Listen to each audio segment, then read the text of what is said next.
So if you've heard any of my lectures, I frequently refer to the concept of higher power as source of strength or source of guidance, because they can be like an authentic, these words can feel authentic and often tangible about the word higher power, when something like the word God or higher power may not always feel like they relate to some people. But the phrase source of strength, which might have that more tangible feel about it for some, can also incorporate words such as God or higher power.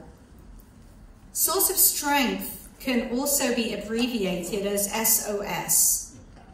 SOS is commonly used when people are in distress, save our souls, which is a pretty fitting statement, as when it comes to alcohol or substance use disorders, one thing we recognize is that in a great deal of cases, our behaviors stop matching our values, and we begin to separate from ourselves. And we also begin to separate from others. And we also start separating from whatever that ultimate source of strength or source of hope is in our lives. Also, when I think of the phrase SOS, I think of the rather popular ad on television, and I'm sure many of you have seen it or heard it, and one of our readings was just based on it. It's the ad for Life Alert, the one that goes, "Help, I've fallen and I can't get up." The one that encourages us to push that button in order to reach out for the help, to get them back on their feet or into that place of safety. Now the trick about pushing that button is that the button needs to be close by. Some wear it on a chain around their neck, and some have it on a wall, like in the shower or in the bathroom. But it doesn't actually do any good if they forget to put the necklace on that day, or if they fall and somewhere else and they're not near that button. "Help, I've fallen and I can't get up." When they forget their resources, they may have the potential to get themselves into some sort of trouble that they might be unable to get out of. "Help, I've fallen and I can't get up." How many of us have forgotten our resources, our connections, our sources of strength, when either ourselves or our loved ones were struggling with addiction or alcoholism or depression, anxiety, or other conditions or situations? How many of us can relate that we just seemed so out of touch with that button that we needed to press when we found ourselves falling, or unable to get up and out of whatever cycle we found ourselves trapped in?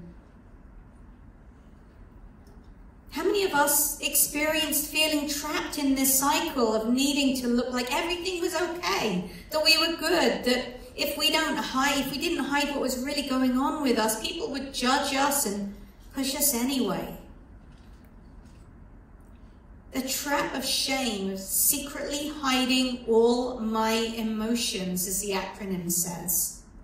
Not recognizing that as we hide our fears and emotions, we push ourselves even deeper into isolation from others, as well as from ourselves, and the need that we get, and the needs that we might need to get met, which we don't get met because we're cutting ourselves off from them. So this reminds me of the needs that we must have to remember our own resources. What are the many things that we may have that might help us on our recovery journey? The need for community, the need for prayer or mantra or intention setting. These things can give us the hope to move forward in our journeys, and the need to be aware of what it is we're experiencing so we don't keep falling into this trap of reacting, but we can reach out for the resources, remembering, as it were, to push that button. Adversely, when I think of the phrase pushing buttons, I think about the people that might be around us, that they might be pushing our buttons for us. You know what I'm talking about there? Sometimes out of their own fear, their securities, or sometimes just even out of that desire to help. They might be pushing our buttons for us. The difference is, though, that when someone else pushes our buttons, it can often have a much more negative effect on us. Now, the reading today that I shared, entitled The Paradoxical Commandments, reminds us that no matter what we do, there may be circumstances or people who might intentionally or unintentionally seek to undermine our actions, words, or intentions. It reminds us that no matter who is seeking to push our buttons or get under our skin, and for whatever reason, we still have a responsibility to ourselves and to discovering and living into our life with integrity, whether that is to love, to do good, to succeed, to be honest, or any of the other phrases that came up in that reading. From this, we learn that as much as others may seek to help us push that button, for us, at the end of the day, it's only when we become willing to push that button for ourselves, to seek the help that others may want for us, in the case, for example, of an intervention, but that we will be willing to accept that help. We need to be willing to accept that help. In the reading by T.D. Jakes, he said that life can knock us off balance, and at the end of the day, however we fall is less important than how we respond to that fall. Are we willing to push aside our fears, our vulnerabilities, are we willing to push aside our fear, pride, or embarrassment in order to ask for help? Are we willing to recognize that vulnerability actually isn't a weakness, and that we can help by asking for help for ourselves, and we can get back up and we can get stronger as we ask for that help? And it really does start quite simply with those two words, help me, paired with the opening to receive that help, paired with being open to receiving that help. Are we willing to push that button? Now, I read some articles about source of strength and some basic ways in which we can and need to connect mentally, physically, and emotionally, and spiritually. So I'd like to share some of the insights that I got from some of these readings, because these can be helpful when it comes down to the idea of learning how to push that button. Some of these resources come from a website called Source of Insight. So let's go over them now. Let's explore them now. So the first one, is simply about mind, body, and spirit. The first one being mind. When it comes down to our brain, a quote that I had come across, which I really love, reads, "Our mind is a powerful servant, but a terrible master." This quote was by Robin Sharma, and he's not wrong. We're often telling ourselves the words that can either help us or sabotage us. Do we let procrastination or fear or unhealthy self-talk push us away from recognizing that a source of strength is something that believes in us, even when we might not believe in ourselves? How do we work on telling ourselves that we are worth something? How do we work on recognizing what we can control while learning how to let go of the things that are out of our control? For the latter, the Serenity Prayer is a good reminder. And for the former, it may take some time learning how to talk differently to ourselves, about ourselves, as well as surrounding ourselves with people who see you and who might be able to help you build yourself up. Now remember this, the two most powerful words that you will ever say about yourself is I am. Anything that follows that word seems to become fact. I am, insert negative words, and feel that energy change within you. I am, and insert some positive words, and feel that energy change once more. think about those words, I am. Think about how you say them and what self-talk do you do to yourselves and how that influences your mood, your self-esteem, your self-confidence, and all of those sort of things. And one positive thing that you can do is if you ever find yourself getting stuck in this pattern of negative self-talk, is when you catch yourself saying that, think of 3 positive things about yourself and then start learning how to change that narrative by starting to say, catch the negative thinking and then say the positive thinking. And as you do that, your thoughts will change and your thoughts will follow. So the first one was mind. The second one is body. Now sometimes, especially when our brain kicks into procrastination mode, we have to learn how to switch from being motivated to being disciplined. Now I'm not a fan of the phrase, fake it till you make it. But I do believe that there are some times when motivation is not enough. And we do need to stick to the disciplines that can carry us through, which begin to help us become motivated once more. So as I said, I'm not a fan of the phrase, fake it till you make it. But there's another phrase that I really love, which is very similar. Face it till you make it. Face it till you make it. When motivation is lacking, we do it anyway. A little like that paradoxical commandments reading, which is often called do it anyway. Because again, it reminds us that circumstances or people may be trying to push our buttons and take us away from a sense of purpose or integrity. But facing these challenges and asking for help, we will be able to work towards our goal and stay on track. So how many of you all have ever said to yourself, I don't feel like going to that meeting, or I don't feel like going to the gym tonight, or I don't feel like going for a run, and you kind of sort of know you should. I don't feel like going to the coffee shop to hang out with my peeps. It might be a particularly cold or rainy evening and you just don't feel like it.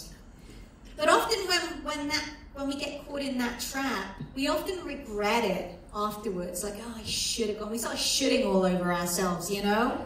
I should have gone. Oh, I should have gone. That would have made me feel so much better. But when we kind of like tell our brain, you know what, you don't feel like, you know what, let's go anyway, let's do this. And you go, you often get something out of that experience.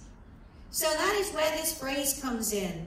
The mind might be a powerful servant. When we tell it what to do, even if it doesn't feel like it, then it becomes our biggest cheerleader. But when it's trying to tell us, oh, I don't feel like it, then it's a terrible master, because you know that you might not feel like it in that moment, but you know when you go and you do whatever it is you're doing, you feel so much better as a result. You're not shitting all over yourselves at the end of the day. We need to remind ourselves also of another popular slogan, that from Nike, just do it. Am I right? Just do it. This could start us on that road of discipline, which can become meaningful and important and even fun for us. When motivation falters, just do it. And find yourself pushing that button and connecting with community, yourselves, with whatever sources of strength that you have in your life that surround you. That's mind, that's body, and now we're moving on to emotions. How many times have you apologized for your emotions? Maybe for becoming tearful. Or how many times has inappropriate anger maybe gotten in your way of your relationships with others and caused you to feel guilt or shame? Learning healthy mindfulness skills can be a positive way to help us catch some of these unhealthy learning and emotional responses. Paying attention to how we may be feeling, and instead of reacting to those thoughts, such as angry outbursts, we can pay attention to what might be really going on underneath, whether it's shame or embarrassment or a vulnerability, or maybe a boundary has been violated or crossed. And then we can work on what's really going on. Mindfulness can teach us that our thoughts exist in our head, and we do have a choice as to whether we act on that thought or not. Often many people forget that we do have a choice, and they simply act on the thought, often regretting it later. So mindfulness is a tool that can help us work on those emotional responses and maybe help us appropriately express those emotions, such as tearfulness, without that feeling of shame that some of us may feel. Meditation is a powerful tool that can help with mindfulness. Now, when I lead meditation, one of the things that I remind people I work with of is that you may become distracted during meditations.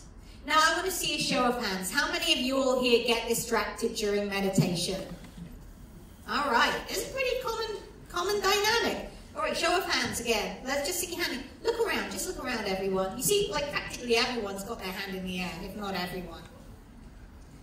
And how many of you all who become distracted, and a show of hands again, as a result of this distraction, many of you feel, well, I can't meditate. Well, that's it, I'm done, I can't meditate. How many of you all feel that? Okay, a few less, but certainly a bunch of people. So I'll share with you that what I normally share when I do meditation is that distractions, they're not bad. Our brains are constantly working. And sometimes they're going to drift into thoughts, and some of those thoughts we're going to need to pay attention to in the moment. The trick is to recognize when we are distracted, and whether we need to act on that distraction. I frequently say, if you're doing a meditation at a yoga studio or something, you remember that you've left the oven on at home and it pops into your head. That's a distraction you need to pay attention to, so you can get home and turn that oven off. But if it's just a general distraction, then, recognize that distraction. Oh, hey, I just got distracted from my sense of purpose, from this meditation. Let me come back to the meditation. And quite honestly, even if you become distracted 10 times in 5 minutes, allowing yourself to recognize that you catch that distraction and come back to your focus is a key part of allowing yourself to identify when distractions come up in your life. Because this happens in real life as well. When you become distracted out in the real world, if you've trained your brain to identify what a distraction is, you can be like, oh, this is a distraction for my recovery. Let me come back to my recovery. Just like it is for meditation. When you become distracted in meditation, treat it as a strength exercise for your brain. Oh, this is a distraction. Let me come back to my focus. Because when you go out in the real world, we get distracted all the time. And the job is to catch that distraction and learn how to come back to our focus. In this case, we become willing and able to train our brain to work for us and not against us. And also, as I mentioned earlier, we need to surround ourselves with people who are willing to build us up. Yeah, hold you accountable, to be honest with you, but people who want the best for us, not people who want to tear us down. Surround ourselves with healthy community, like some of the people you might meet at any recovery support meeting or group, rather than some of the old crowd who may not have been the healthiest people for us. So mind, body, emotions, and now spirit. One thing I said earlier was that SOS is a good phrase because it can mean save our souls. And one of the ways in which we have been separated from ourselves is that our behaviors stop matching our values. One aspect of spirituality is recognizing our need to repair the injury that has been caused by this separation from our values, and finding once more what is important for us and learning how to get back to that, and get back to working on the values that are meaningful and important in our lives. Other things that can spiritually strengthen us include the things like learning how to enjoy life again and having fun. You know, the purpose of going to meetings in the first place is to get you back to living. And real fun. Not simply the fun that our alcohol or addiction said was fun, like, you know, getting back to real belly laughing as opposed to that kind of drunk laughing that maybe you've experienced in the past. You'll know what I'm talking about. Right. So remembering what it feels like to really laugh, to remembering that we actually can and deserve to get back to living a life which includes having fun, instead of spending time with where we may constantly worry about ourselves or even our loved ones. This is so true even for family members, getting back to having fun for yourselves as well, because worrying about our loved ones constantly connects us to the disease in a negative way as well as family members. And allowing ourselves to recognize, you know what, we deserve to go out and have fun as well, is one aspect of recovery for the family members as much as it is for the person with alcohol or substance use disorder. Of course, when it comes down to the idea of spirit, I also do not want to leave out those who may be religious or have a faith-based connection. Whatever you experience as God, by whatever name you call it, and however you experience it, this may be a source of guidance and a source of strength for you. And reconnecting with this may be a process. It may be a struggle, or it may be something that helps you remember that which is truly meaningful and important in your lives. Most importantly, wherever you may land on this concept of SOS, as in source of strength, it needs to be something that you are willing to connect with and that you are willing to push that button.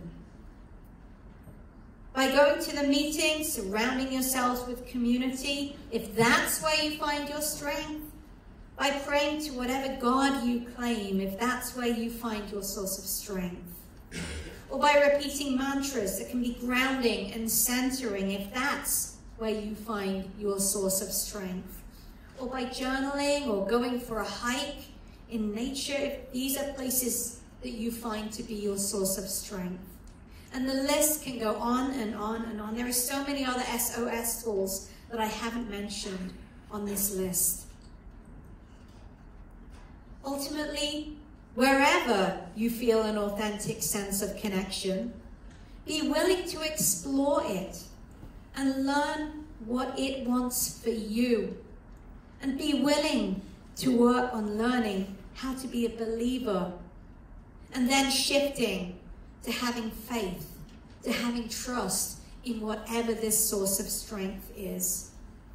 And I'm not just talking religion here, but rather what it means to be a believer, to have the knowledge of what a loving SOS would want for you, to shift into faith, or the idea that you can actually trust whatever this source of strength is, based on what you have experienced through the knowledge that you have learned from it.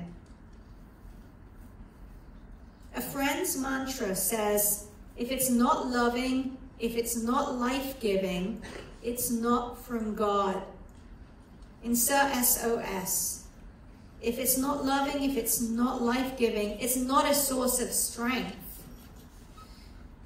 And when you think about it, you know, there are shows and movies. Les Miserables is one of my favorite, and one of the most profound lines in that is, to love another person is to see the face of God.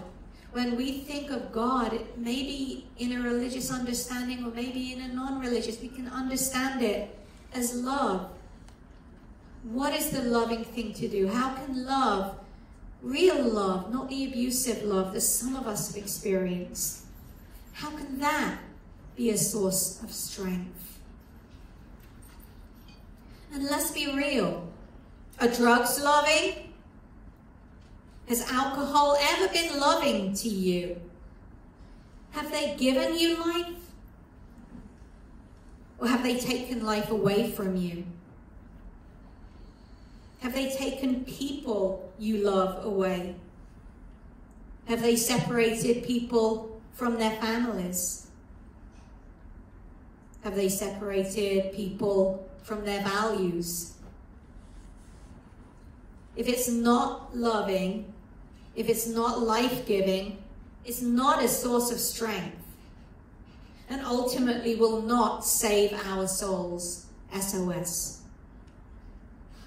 Let's be real. Life happens. We all experience situations or crises where we feel like we may have fallen and can't get up. Where it seems as if we're falling down a rabbit hole of whatever situation we've gotten ourselves into. But will we be willing to open up and ask for help? To be willing to push that button? That is, keep our tools close by so that when we may need to admit that we've fallen and we can't get up, we can reach out to those healthy friends, that community of support, that higher power or source of strength to help us learn how to stand once more.